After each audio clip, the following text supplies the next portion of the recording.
Listen, I just want to take a moment to acknowledge abuse and what happens to our self worth. Abuse can come in many forms. It can be emotional, physical, verbal, or even neglect. Regardless of the type, it can leave us with deep scars that impact our very own self worth.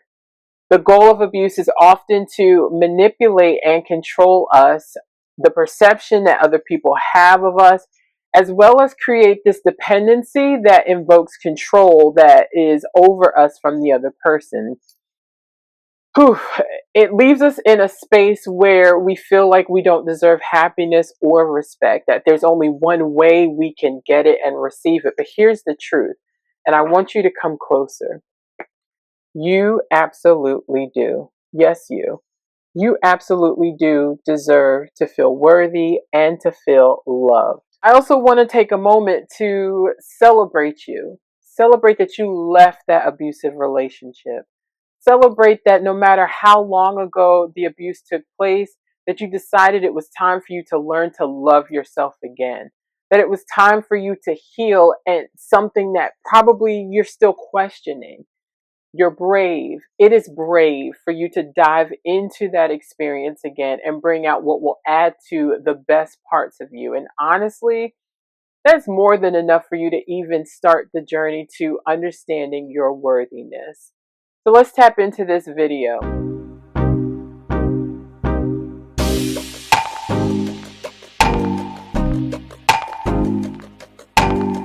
What's up, everyone? Welcome back to Healing with Love, Ashleie, Elaine.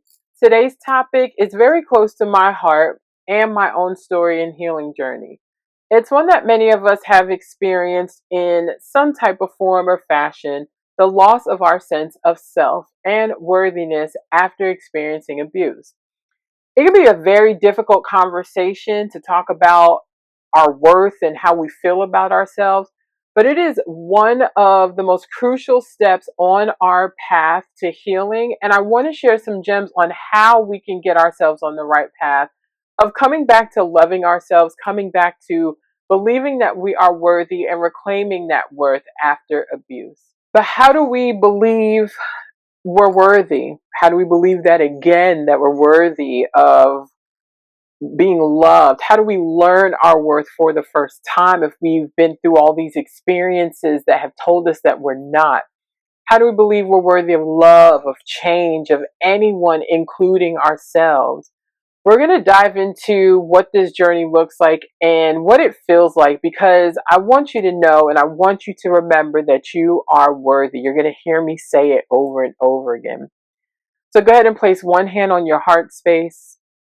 Take a nice big inhale and exhale and repeat to yourself, I am worthy because God says I am worthy, and I am here for a perfect plan and a promise. The aftermath of abuse can leave us feeling a whirlwind of emotions, hurt, anger, sadness, confusion, and that's perfectly okay. Often, after experiencing something so traumatic, we tend to bury those feelings or pretend that they just don't exist. But I'm going to tell you now, bottling them up does not make them disappear. In fact, it actually affects all the unseen parts of us and affects us in unseen ways, like our boundaries, self-blame, and how we even interact with the world. It's so crucial that we give ourselves time and space to acknowledge the pain. Allow yourself to feel it. There's something beautiful that you can do with it.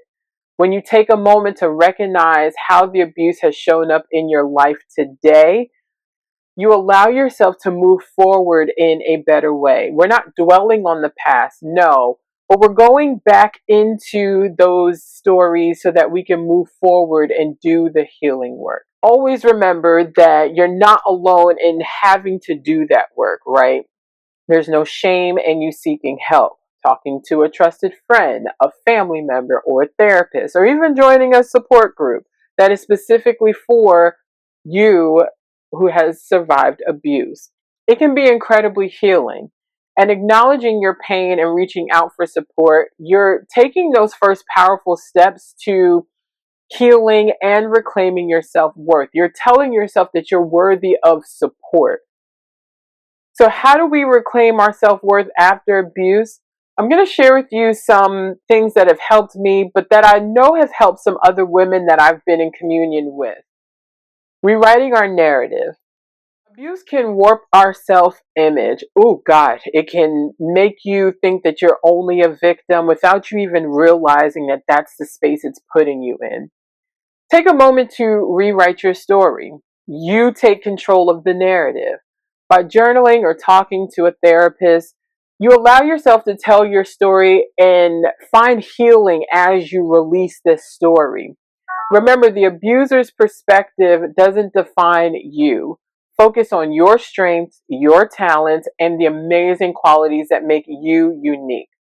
Create a list of these qualities and reread it often. It is a beautiful reminder of your incredible worth and what you have to contribute. Sometimes we feel like we're not contributing or that we don't have anything to contribute out into the world, and that affects our self-worth. So when we allow ourselves to do this list and tap back into the things that we know we're good at, it reminds us that we are worthy of being here, that we are worthy of the life that we desire. Setting boundaries. Boundary setting is so essential. My God, boundaries tell you that you are worthy of being treated a certain way and that you are going to let other people know this is how you want to be treated. They are so essential. When you learn how to say no with confidence to those who disrespect you or drain your energy or try to manipulate you, you're taking your power back. You're taking your worth back. Setting boundaries is about self-respect and prioritizing you and your well-being. It is a sign of strength, and never allow anybody make you think or believe that setting a boundary is hurting them or that you're being rude or mean or nasty. That is not it at all. Practicing self-care. Nourishing yourself is crucial for your healing also. Eating healthy foods, getting enough sleep, and engaging in activities that just light you up. Taking a relaxing bath, which is my favorite, spending time in nature, reading a good book or a few, or pursuing a creative hobby. Self-care is not selfish, regardless of what anybody tries to tell you. It is necessary for you to be able to replenish your energy and build resilience. Forgiving yourself. Many survivors carry guilt and blame for their abuse. I want you to remember that the abuser is the one that is responsible for their actions, not you. There's nothing different that you could have done. So forgive yourself for wanting to make that a different reality. You did nothing wrong. Let go of that burden and release yourself from blame. Take a nice big inhale and exhale. Support network. Having a supportive network is so vital. Connecting with kind and positive people who uplift you and encourage you as you're on this journey to understanding your self-worth is critical. There are also support groups that you can get into that are specifically for people who have survived abuse. This is where you can find understanding within yourself, see that mirror image in other people, and share your journey, as well as hear other people's stories. Surrounding yourself with supportive people helps you feel less alone and strengthens your belief in yourself and that you can heal. It's always a good thing to see somebody who's been where you are, but they're further than you, okay? It takes time to heal and come back home to the divine version of yourself that God intended. There will be good days and bad days, and when you allow yourself to be present in each moment and celebrate, please celebrate your progress, no matter how big or how small, you allow yourself to rebuild and connect to the parts of you that you may have thought disappeared or completely shattered from your experience. So be patient with yourself. It's a journey, not a destination, so enjoy the ride. A part of finding your worth or coming back home to yourself and your worth is really finding and utilizing your voice. It's been a huge part of my journey, right? And things either came out really mean and wicked, or I just didn't say anything at all and just recluse, right? Finding your voice is a crucial part of stepping into your worthiness after you've experienced abuse. Now, it's not going to be easy, right? But it's all about reclaiming the power to speak your truth, the right to express your needs and your desires, and how you feel.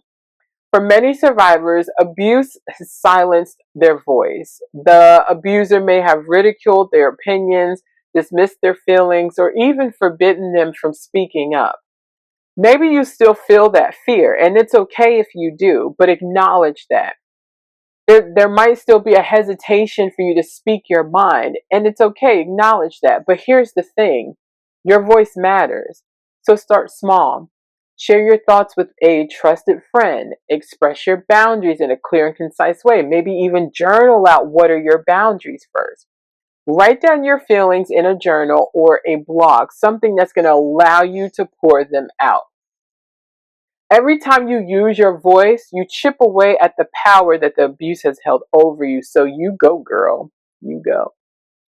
Speaking your truth can be taken into many forms. It can look different for every person. This could be saying no to someone who disrespects you, setting a healthy boundary with a family member, sharing your story with others to raise awareness about abuse, and don't worry about how it comes out, right? You're learning. As long as you're not blaming, shaming, and trying to harm someone else, be patient with yourself and how you speak your voice. Just using it allows you to create change, and it will allow you to express yourself authentically. The more you use it, the stronger and more confident you become. So, girl, use your voice. It's a powerful tool for healing and reclaiming your life. Seeing and feeling yourself as worthy is a journey, and it takes a lot of courage because you're going against the grain of something that may not have been taught to you ever, or that you're trying to come back to. But as you do, you'll discover the incredible strength and resilience that lies within you. You deserve to be heard, girl. You deserve to be seen. You deserve to be loved, and you deserve to be respected. And most of all, you deserve to shine your light so brightly. So don't let anybody dim your light. So go ahead and speak your truth. Let the world hear your voice and see you the way God intended. It's a beautiful and powerful thing and will bring so many opportunities to you. Again, it doesn't have to look like anything perfect, but as long as you're starting to build the confidence, remembering who you are and being authentic, you got it. Being authentic is the new sexy. So don't let anybody tell you different or take that over. Take a moment to place your hands over your heart space and close your eyes. And receive these beautiful affirmations. You are strong. You are capable. You are worthy of all the good things in life that God has in store for you. Take a nice big inhale and exhale. Listen, I am so excited that you found this video and want you to continue to remember who you are and your worth. If this video has empowered you to get started on your healing journey, to get started in actually saying, you know what, I am worthy, I am capable, and I deserve to be loved and respected, go ahead and subscribe to my channel, Healing with Love, Ashleie Elaine. Like this video, share it with a friend, and leave us a comment so we know how we can continue to bring empowering and valuable content that will help transform your life after experiencing abuse.